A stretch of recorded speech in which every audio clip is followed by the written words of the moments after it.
Before you start anything with cooking, you should always make sure you wash your hands before, because if you don't, that's disgusting and you should reevaluate your life. So that's what I'm gonna do.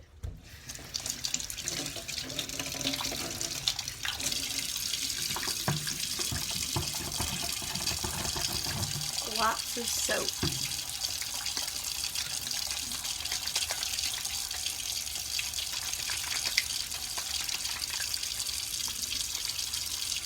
Front and backs and in between, so that you don't have any little dirty stuff in there. And on the nail beds, because that's just how to wash your hands. We all learned this a long time ago, but that's a whole other video on how to wash your hands.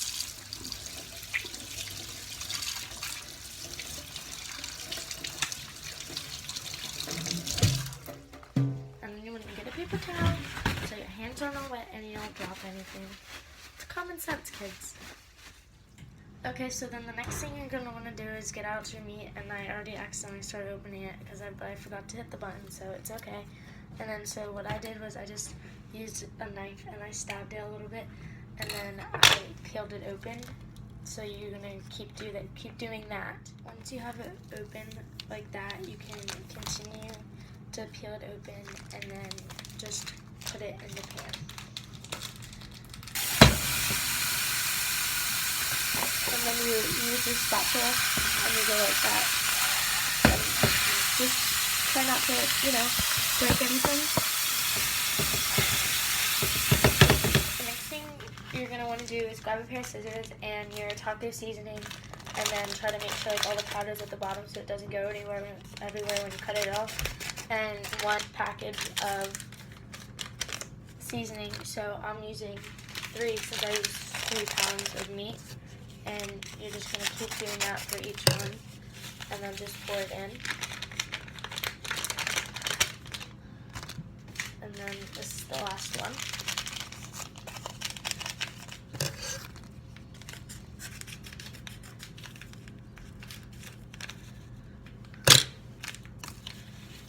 Oh shoot, I dropped it. Try not to do that, or it'll catch on fire and you'll be like, ah! The next thing you're going to want to do is use the strainer and put it along the side of it, and try to make sure that it's closer to the handles so that you don't burn your hands off. And if my handles have this little red thingy, and that's what you want to hold so that you don't burn your hands, And then you're going to want to put it in the sink and try to make sure you don't lose any meat, but get all of the grease out, or it's not going to taste good.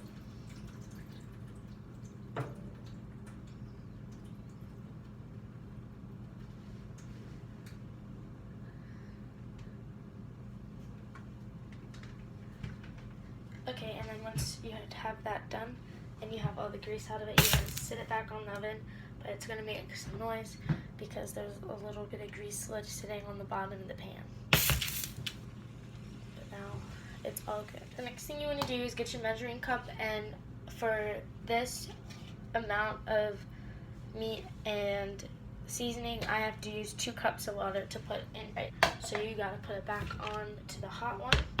You want to put it on a low simmer so that it's just, simmering. And then you want to use your spatula again, pick it back up, and stir it all together. Once you have your meat, seasoning, and water all mixed together, it should look something like that. And then you're ready for the next step, which is to put your oven at about a 5 so that it will boil. And then you leave, and that should take about 9 to 12 minutes. And then you're ready for the next step. Okay, so now you're going to want to keep stirring it around so that it gets cooked the whole way through. Okay, now it's at a boil, so you want to turn it all the way down to a very low simmer, and then keep stirring it occasionally until all of the water is into the meat so it has a good flavoring. Once your taco meat is done cooking and everything's all mixed together and everything, and you grab a plate, grab some Doritos,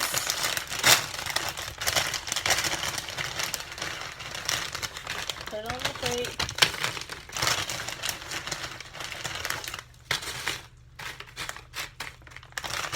and then what you want to do is you want to turn off the oven. Don't don't forget to turn off the oven. They're going to burn down your house and your parents will not be happy. I'm going to grab some good old taco meat. Put it on the plate. Looks good. Now you can add whatever kind of toppings you want and enjoy.